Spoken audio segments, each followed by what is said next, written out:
More Muscle, More Hustle podcast, episode number 3. Very basic. All right. Let me drink this. All right, let's dap up and start. Hey, welcome to More Muscle, More Hustle podcast. I'm your host, Cash. I'm an engineer, bodybuilder, and a fitness coach. And we have a fellow Edmontonian here, and he is a science-based lifter and a fitness coach who primarily helps skinny people get jacked. I'm going to let him introduce himself. Hey Cash, thanks for having me here on this podcast. I'm Brian.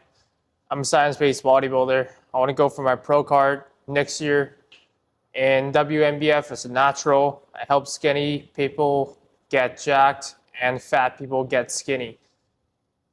That's awesome. Yeah. That's awesome. You said you're training for your bodybuilding show? Yeah. When is that? It will be 2027 Paramount Naturals. That's awesome, dude. Yeah. That's awesome. So what's your main goal in this bodybuilding show? What drives you to do a bodybuilding show? I've always been a skinny kid, like insecure about my body. And then bodybuilding is just something that clicks to me. Like, it's my thing. And I'm just obsessed with it ever since. And I went from wanting to get abs to getting my pro card, I guess. That's awesome, dude. Dude, abs is like the biggest thing for a fat kid. Like I was Oh, yeah. fat. I was fat growing up, and I started out at an obese state, and then I shredded down. I was skinny, and then I struggled to gain muscle, and then I did my bodybuilding show. But it's such a great journey. I'm forever humble and grateful for the experience. But I want to ask you, how long have you been lifting for? I've been training for 4 years. 4 years? 4 years. 4 years? Yeah. That's insane, Not that dude. long, right? You're big. Yeah, for So you know what you're doing. That means you've been doing everything right, crossing your T's and dotting your I's. But I've been lifting for 8 years. I don't look like it. But the major drawback in my training mostly is training for hypertrophy. Instead of doing that, I used to do powerlifting workouts, Olympic workouts, and not really focus on gaining muscle. So I want to offer this episode as a full-on mini course on whatever you know about hypertrophy to the people that are watching this podcast. It's not like I did everything right? Like, throughout my 4 years, I did something wrong. Like, I got super fat from dirty bulking. Don't want to bulk because I want to stay shredded. Like, we all did those mistakes. I ego lifted first year. I got injured. Like, it's not pretty. But as you go on, you just kind of learn and kind of mature at the gym. And I want you to save more time by doing the same thing, by listening to this podcast. 100%. Yeah. Okay. Now I have a few things written down to ask Brian as questions. So I'm going to use this little notepad here for myself and ask him all the questions I have. This is based on the most recent internet questions from Reddit and my personal pain points I'm going to address here. So first question, does size really equal to strength?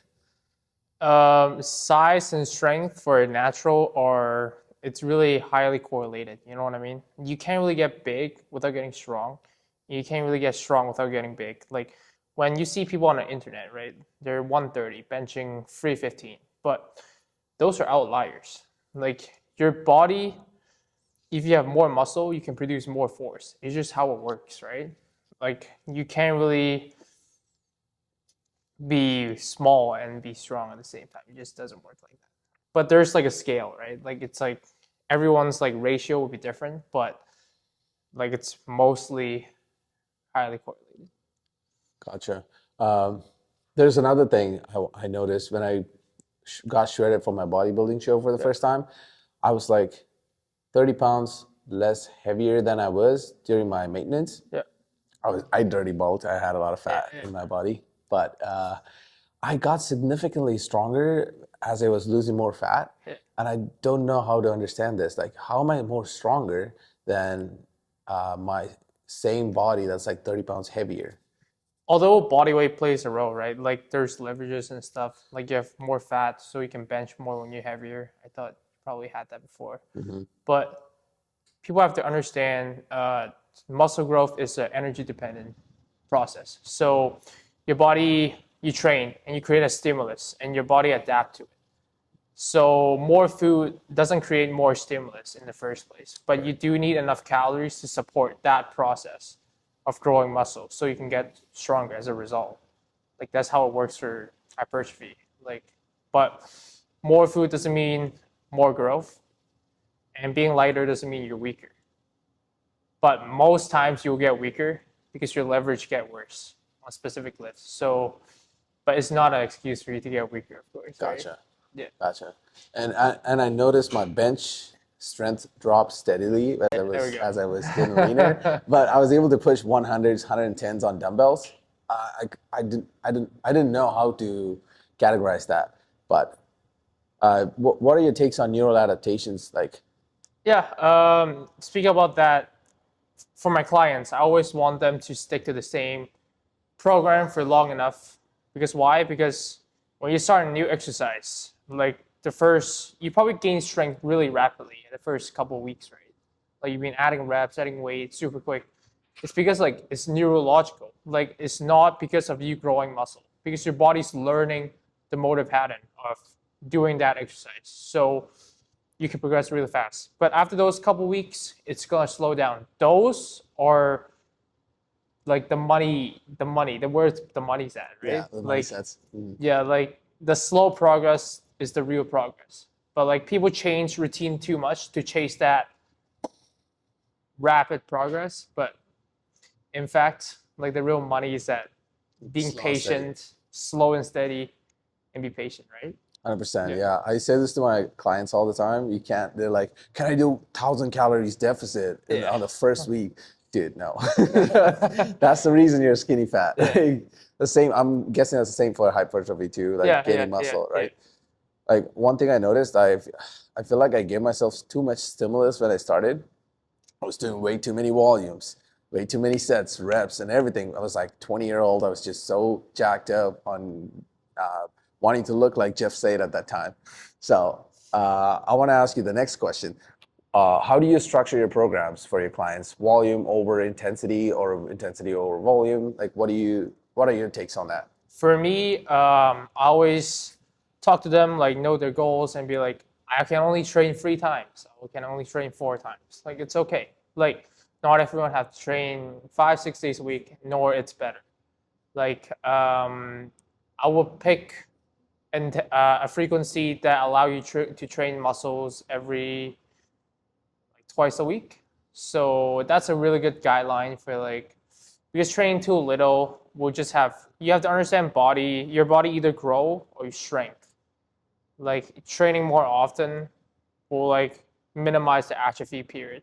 So you can train more often, you grow more. What is the atrophy period for the clients the viewers that don't know what is an atrophy So when you period? don't train a muscle, like your body's either growing or shrinking. So when you train, like you have protein synthesis. So you signal your body to grow. And then it's like grow. But when you stop training, after 48 hours, it's just going to come down. And then it will atrophy. Your body just start atrophy. Like maybe not so much, but like maybe 1 gram, like one gram by a time, like so minimal. But like it's still atrophy, like in the cell level, right? So when you train more often, you just allow yourself to have less atrophy periods while having more growth periods. So that's why frequency is super important in this natural bodybuilding. Gotcha. Yeah. Sounds good. And how do you track your strength gains? Do you have any kind of a metric? Yeah, I film my sets. I always ask my clients to film my sets too. One thing I want to touch on is form. Like I used to be like, when I first started, I'd be like, I have to progress. And then my form get worse and worse over time. And then just to add that little rep on my logbook, and I felt good about myself. But I found out it's just not the way. Like now I film my sets, make sure my form is good and standardized. Doesn't have to be perfect, but it has to be standardized. Like have to be very similar week to week, and that's how you assess how are you progressing, right? Gotcha. Yeah. It's funny that you mentioned it because when I first came across your profile, I saw your workouts, the forms that you're maintaining. It Yeah. was fucking clean. It was just going point A to point B. It was just beautiful. Like how like I don't do that. Like when I train, I can't quite get there. But how long have you been maintaining this form and all your natural movements? I've been doing it for the past year, like even last year, my form was off. I still grew a decent amount though, but I started having joint problems at such a young age when I was like, it's not normal, right? Yeah. But people have to understand when you're doing different forms, like you speed up the eccentric or like speed up the tempo, you're not doing the same task, right? Like, so you can't really compare, oh, I did 8 with this form, Yeah. and I did 9 with another form. So the tasks are different. So you kind of have to like maintain the same form so you can compare it week to week. That's a good metric. I've never thought of it that way before. It's good to film your sets. That's why Yeah. I see everybody at the den when I go to the gym. A lot of people film their sets. So this plays a major role in your progressive overload. You're tracking your workouts. And like one thing, it's like when you go to a commercial gym, people will be like, no filming in the gym. Like, why are you filming? Like, people have to understand there's a reason for it. Like, Yeah. it's not just like for us to be cool and be influencer and all that, right? Like, we actually use those tapes to improve on our form and like make adjustments. It's like, it's one of the details, man. 100%, man. This has to be said because I personally know a lot of people that gets irritated when they see somebody pull out a tripod and start recording their videos, workout videos or whatever. They're like, oh, what does he think he is? Is he like Alex Eubanks or some shit? Like, but dude, like there's an underlying factor. Like you're tracking your workouts. Let them do whatever they're doing, right? Yeah. That's a good point. Next time I hear somebody complain about tripods, I'm gonna tell them that. And people watching this, they probably don't know. They might not film their workouts. They might start filming their workouts and tracking it. So thank you for bringing that up. Film it, just film it. Don't be afraid of being judged. Just film it. You know, it's good for you. 100%. That's a good fucking point. Thank you.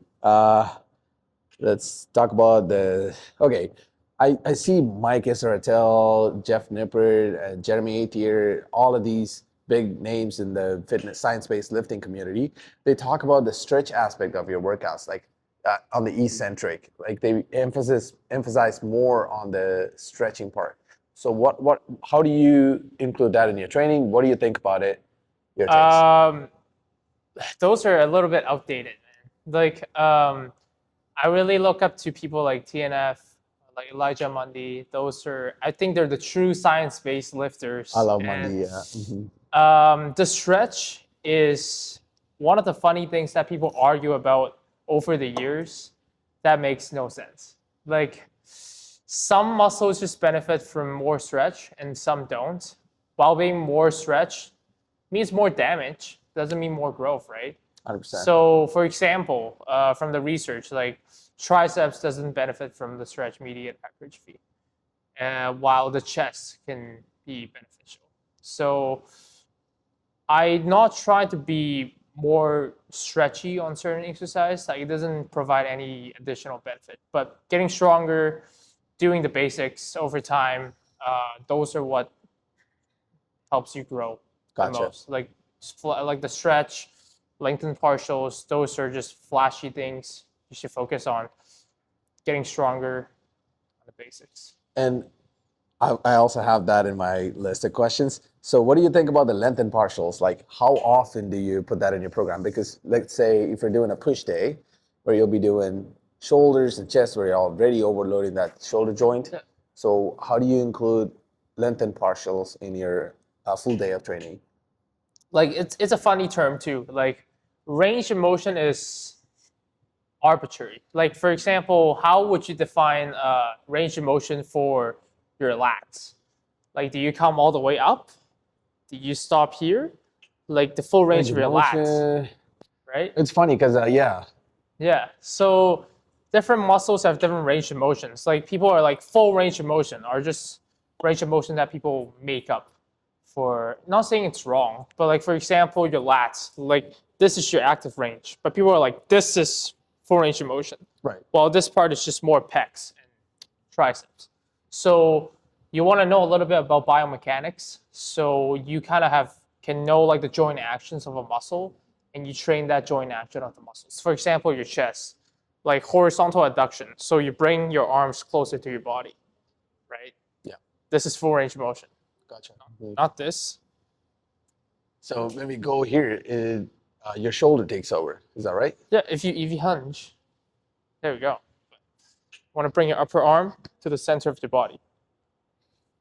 Feel your chest. Mm-hmm. Awesome. Horizontal adduction. Yeah. That's a good name. I'm going to remember that term. Okay. That's a good point. Especially when I do, I have, I'm not a taller guy significantly, but I have longer limbs. My legs and hand joints are like really long.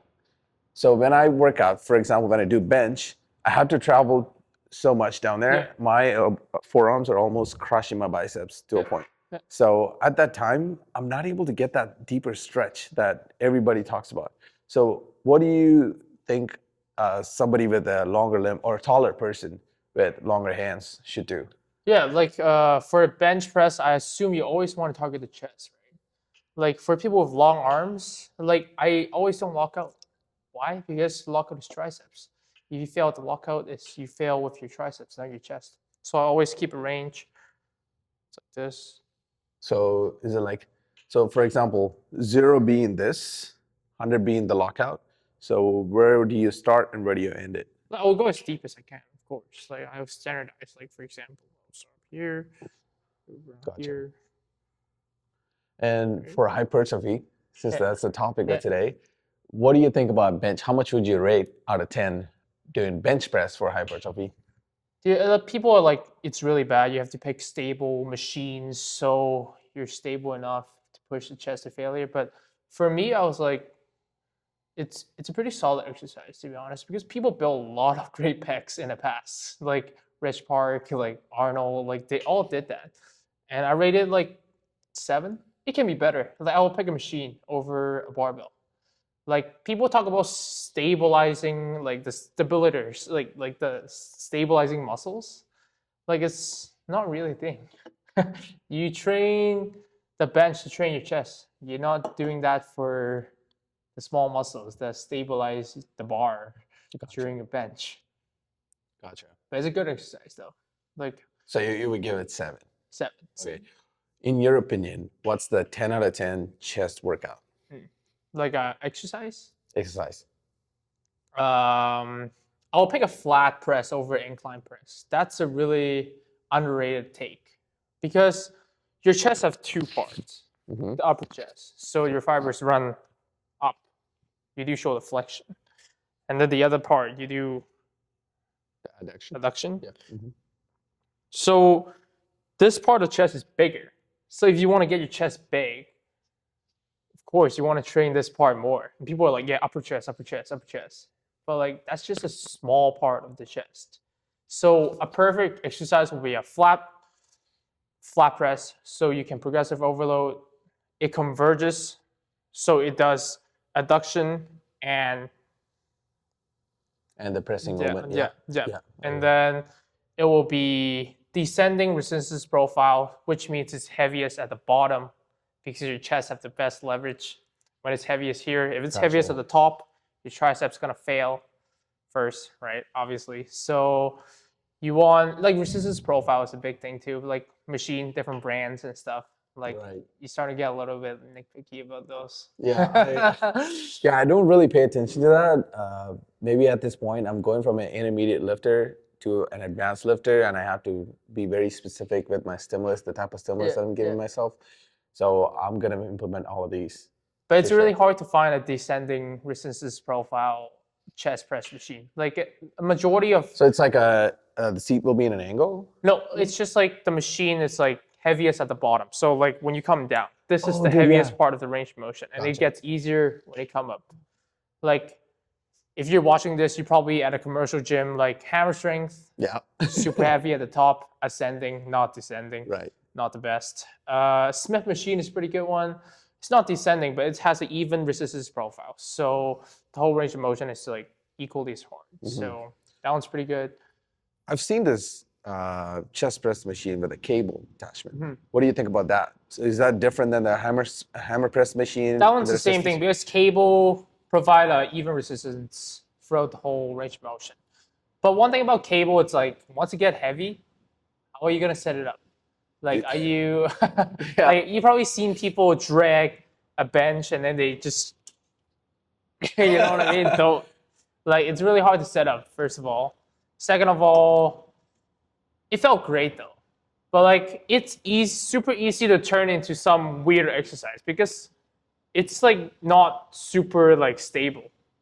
Like the bench moves like unless you put something to stabilize the bench, like it's gonna get really heavy. Yeah. And it's a pain in the ass to set up, I guess. Gotcha. Okay, that makes so much sense. Thank you for answering that question. And I'm gonna move on to the next one. What do you think about evidence-based lifting versus science-based lifting? Evidence-based is just like, oh, I looked at research. Like there's outcomes, so I follow the outcome. For example, I saw a study about frequency, like 2 times a week frequency versus 3 times. It said no difference, like for results standpoint. So if you're evidence-based, you would be like, okay, no difference. I'm gonna do 2 times because it's as good as 3 times. But science-based, you look at the mechanism. Like in theory, training more often will just be better because, like as I mentioned, all the atrophy, growing periods. So you will lean on 3 times a week, and you will favor 3 times a week, right? Gotcha. So that's the difference between science-based and evidence-based. It's outcome-based versus mechanism-based. Gotcha. So evidence-based is like completely based on the outcome, like getting a certain results. Or in the science-based, can you touch on the science-based a little bit more? Yeah, it's like you come from a physiological standpoint, like, right? So you know how it works for atrophy and like growing period. So because of that, you want to do 3 times because you will have less atrophy period. So 3 times is better than 2 times, despite the research show otherwise, right? So that's like different lens of looking at things, I guess. Gotcha. Because I asked this question because there's a lot of big people in the fitness industry that talk about evidence-based lifting, science-based lifting. In the most recent years, I find Jeff Nippard just given workouts like that's like super goofy sometimes. But it does work. It has its place, but it's getting to a point where it's not practical in a commercial gym for somebody that goes to a commercial gym. And people are like, oh, science-based, like kids are doing weird exercise. But science-based on its root is not what it is. Like, in my opinion, science-based is picking the right exercise, picking stable exercise, progressive overloading, training muscles twice a week, training hard, like at least 0 to 1 IR, so reps in reserve. So, and then making each set like very high quality. That's a big thing. It's not doing these goofy exercise that makes you look cool on the internet. It's just not what it is. And then people nowadays are like twisting the meaning of science-based. That's why people hate on the way, like the phrase science-based so much. They're like, yeah, this kid doesn't know what is he doing. But science is good, man. We're gonna 100%. learn from the science. 100%. Yeah. I recently started changing my workouts to a more optimal side because I noticed after a certain point, you're not making gains, you're just giving yourself more pain. And it's just a point of diminishing returns that's a no-go for me. So I'm strongly advising people to only pick the workouts that are actually optimal for them to get to their goals. It's like goals-based. If you're a power lifter, do squat, bench, deadlift. If you're a lifter that's training for hypertrophy, pick a certain workout that's going to give you the most bang for your bucks. And the word optimal too. Like, I hate the word optimal. What does it mean by optimal? Like, people have different circumstance for different things. So if it's optimal for me, doesn't mean it's optimal for you, right? If people have a really busy life, like optimal will be getting to the gym twice a week. But if he's a college student with not much stuff going on, training 5 times will be optimal. Yeah. So like it depends on the circumstance, right? 100%. Yeah. That's a way that I did not think of, but I understand. You can't just force people to just work. Yo, you got to work out 6 days a week, Yeah. 7 days a week. No, that's not how it works. It's not practical. Yeah. It's not sustainable either. That's good. That's a good point. So, have you ever had a client that only trained for 2 days a week and seen a lot of progress? Yes, like for 2 days a week, it's enough to be honest. You can get the 2 times a week frequency. I will put them on a full body split. You train your full body twice a week. That way, like you can minimize the time in the gym and make great progress. Like one of my clients went from 265 to 215, like losing 50 pounds in 5 months doing this while gaining muscle and strength at the same time. He's a really, really busy guy, but still made it work. He's happy. That's 100%. Yeah. Oh, that's awesome. That's good to hear. And I noticed this in Michael Smoke. I don't know if you know Higher Up Wellness on Instagram. He only trains like 3 days a week, but that dude is ripped. And he also runs long distance, and he does all of these hybrid trainings, right? And I do personally HYROX, and I coach people for HYROX kind of workouts. Yeah. And I personally compete in HYROX. So what are your takes on doing long distance running while training for hypertrophy? Do you think that's possible while managing proper diet, while they're burning that much calories and training for long distance running and still build muscle? Is it possible? Of course, it's possible. People are demonizing cardio nowadays. They're like, yeah, like cardio is going to kill my gains. But in fact, I think there's a hidden benefit for doing that because like it can help your blood flow, it can help you eat more. Like, but to the point, if you're overdoing it, of course, it's going to kill your gains because like you're expending too many calories, you're not going to eat enough. You're like affecting your recovery of your sessions. That's a big thing. So you kind of have to manage the intensity and the volume of both to make it work. Yeah. Gotcha.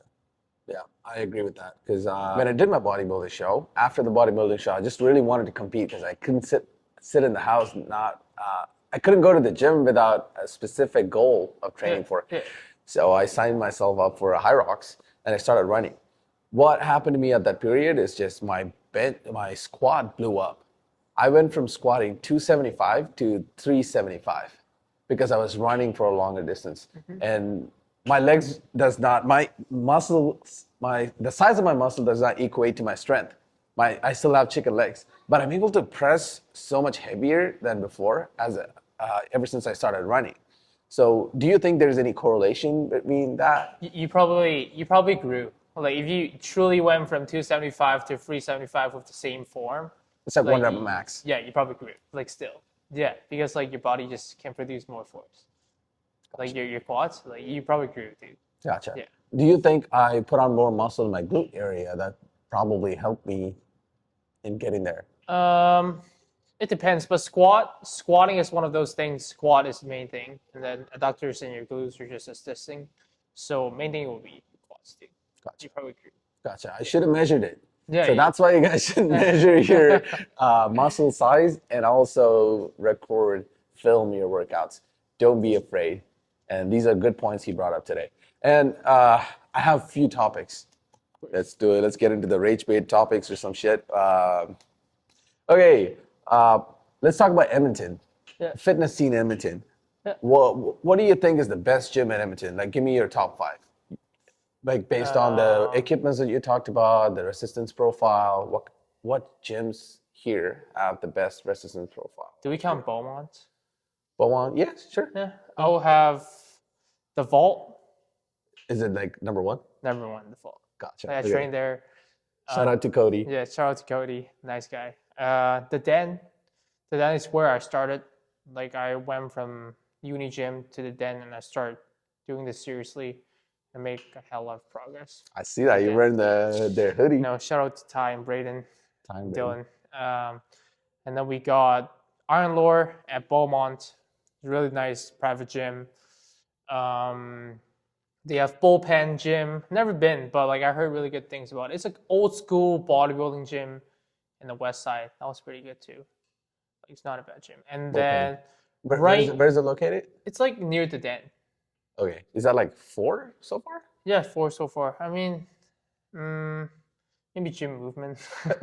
Gym movement. Okay. I've personally never been to that gym. Is that like a co-ed or? It's just a commercial gym, but like it's okay. It's not like the other 4, but like it can work. Gotcha. Yeah. What are the gyms you absolutely hate Hate. in Edmonton? I mean, you don't have to hate. Hate is a strong word. What are the gyms that you would not pick in the top? That you wouldn't prefer going to for your clients and yourself? I wouldn't pick. I actually won't hate on Planet Fitness, despite people hate on it. Like I trained there for a while. Yeah. Like Planet Fitness is great for training for Hell yeah. bodybuilding. Yeah. Like they have great Smith machines. They have pretty good machines. Like the chest press is pretty good. Like the row is pretty good. It's not bad. Not a bad machine. Have everything you need. You have adductors, like your hamstring curls. Like it's pretty good. Not bad. 100%. Except for that lunk alarm, I'm all for Planet They Fitness. never put it on. they're never on, bro. It's probably because you don't do that. But I still grunt pretty loud, but they don't care. They don't care, yeah. Yeah. But I wouldn't pick Good Life. I don't train there. Shots. Okay. But the reason why it's because it gets really busy. Like I have to be focused when I train, and it's just a place that gets really busy. I wouldn't pick Southside Movati. Southside Movati. So Windermere Movati. Like when I first moved here, I trained there for like 2 months. Really busy. Great equipment though. Great equipment. Like they have some good pieces like pendulum squat. They have like a belt squat machine, like Atlantis stuff. Like good place. But it's just too busy and they bring in too many people. That's a big pet peeve for me, I think. Gotcha. Yeah. I mean, yeah. Traditionally, the gym community always had like a small, limited members only type of gyms. Yeah. And since the commercial companies flooded into the market, it's just been a shit show. Yeah, it's true. And a lot of people, a lot of youngsters doing goofy workouts. And then I want to mention another one too. That's West Coast Iron opening up in the west. Not in the west, the south, I think. In spring, I think. Nice. Right? Yeah, that one's really good. That would be really good. That's a gym in BC that's like niche in bodybuilding, and they're bringing it to Edmonton. Like shout out to Aaron for bringing it here. Cool. Like, Aaron from Iron Lore? Yeah. Oh, that's sick. So yeah. That would be a great gym. And the vault, like the new vault coming up. Dude, like, I'm so excited for that. Yeah. That, right? I saw the progress and everything. Cody's been putting it on his stories. Yeah. It's massive. Yeah, no, it's massive. Like it's way bigger than my body, I feel like. Yeah, it is. That's awesome, dude. Okay. Let's move on to the next topic. What are your take on steroids? Yeah. Oh. It's Natty or not? Before you go to your light test. I'm not against it, to be honest. Like I feel like for bodybuilding, if you want to get to the top, you do have to take steroids. It's a part of the game, like for sure. Like, but kids nowadays just take it without thinking about the consequence and not having proper guidance. That's a big one. Rushing the process is a big one. If you've been doing it long enough, I'm not against it. But if you're only been training for 2 years and you're 18 years old and you want to hop on MK because you want to gain however many pounds, make you hungry, and like, no, I'm gonna hop on tests without any blood work. That's another problem. Like you need a proper coach to guide you, do blood work. That's a big commitment. People have to understand that, and yeah, you have to be committed to taking steroids. So you take steroids. Don't be stupid and take steroids because you want to look big. But like people have to understand there's consequence of taking steroids too. Like right, like if you come off, you have to do PCT, so post-cycle therapist, like the therapy, and then your test will be low. Like you're gonna feel like absolute dog shit for a bit.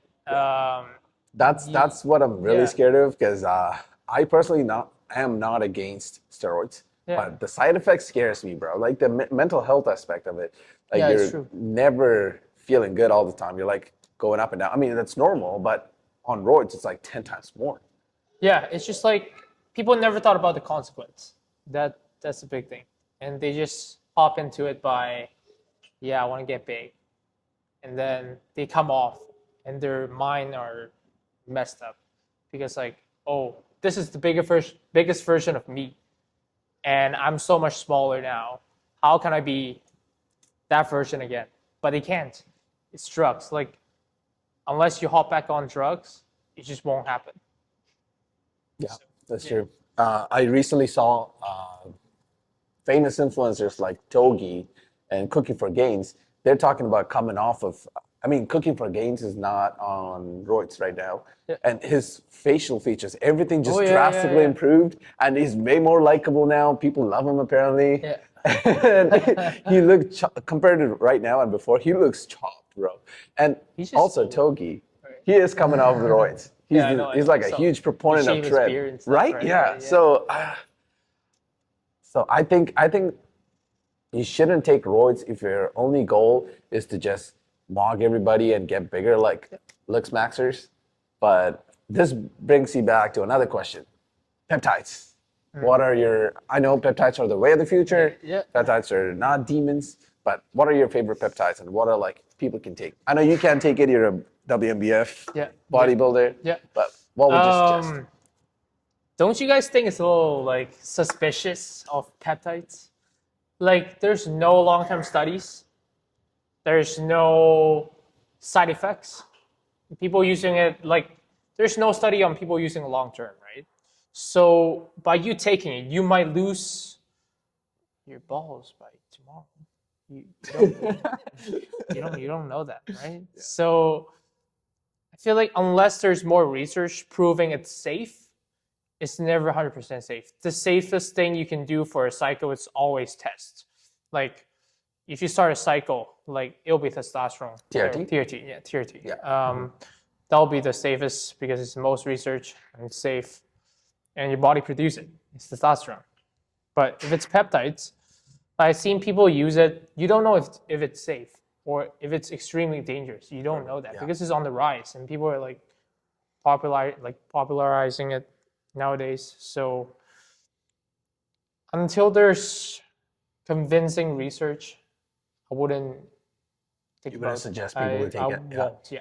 And like, as a coach, if my client is on peptides, I don't know how to manage it. Like, I'll be honest here, I don't know how to manage it. Like, if you have some side effects, I don't know what to do. Yeah. So I wouldn't recommend For your doing clients. it. Yeah. 100%. Even myself, Yeah. Yeah. Banned, completely banned for WMBF. That's for sure, dude. I feel the same. I wouldn't personally take it because I want to compete more in bodybuilding. Yeah. I want to build more muscle and compete in WMBF again. But, a little bit, but okay. Final question. Training for hypertrophy, building bigger muscles, all of this. What is this for? Does it equate to getting more girls? Does it help with the ladies compartment? What do you think? For the youngsters that are watching this, that looks maxers of the world, what would you say? If you're doing it, try to get more girls. Like, my Instagram DM is probably full of dudes. 98% of it is dudes, and 2% of it is, I don't know if it's men or women.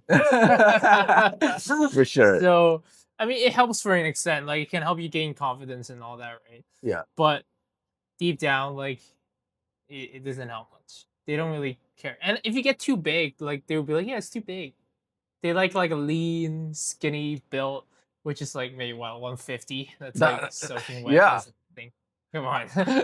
I'm seeing posts on social media with like C-Bum. They're putting a picture of C-Bum. This Dad is exactly bod. what, yeah, dad bod. This is exactly Dude, what this is six-time like. Olympia C-Bum. Yeah. Like, it's like, guys, this is exactly what we asked for. Oh yeah. Right. It's a dad bod. Yeah, he's been training for 30 years at the gym. Okay. So if you're getting into the gym just to get bitches, don't. Yeah. Abort. Don't. You're gonna get more dudes. Yeah. You're going the wrong way.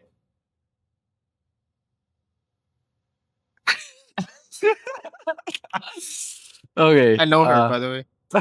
Actually, Was she's that? from UA. Oh, really? Yeah, There's a lot of people live here, like from the gym I go to. I don't talk to them. Yeah. Like, I don't like broccoli kids, bro. fuck yeah. Broccoli kids. Okay, let's talk about the broccoli kids. Oh. What's like your pet peeves in the gym? Not letting people work in. It's big.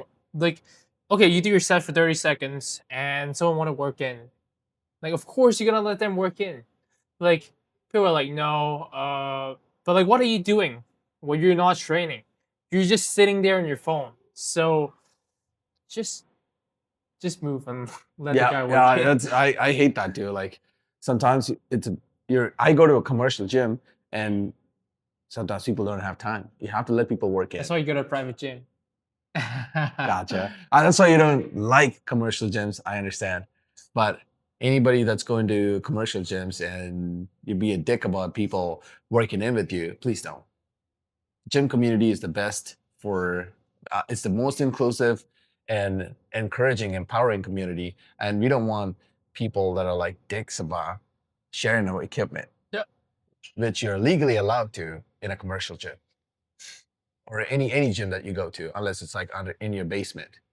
So with that, we're wrapping up the podcast. This has been a pleasure talking to Brian, and we've got a ton of points to share to you guys. We have so much value in this podcast. After this, we're going straight to training, and Brian here is going to critique my form, and we're going to do a quick leg workout because I want to grow my legs. That's like my major pain point in the bodybuilding, because I want to get into bodybuilding, not just men's physique. So Brian's going to critique my form, and we're taking this to iron lower. I have to text Aaron, but we're taking this to iron lower. But thank you so much for listening to this podcast. And if you like this, give me a follow, like, subscribe, and follow Brian. It's Brian 2_ lifts. Perfect. Follow him for more science-based hypertrophy workouts and diet tips and everything related to fitness. With that, we're signing off. Peace. Let's go. Nice. That was a good fucking episode. That's pretty good. Fuck yeah.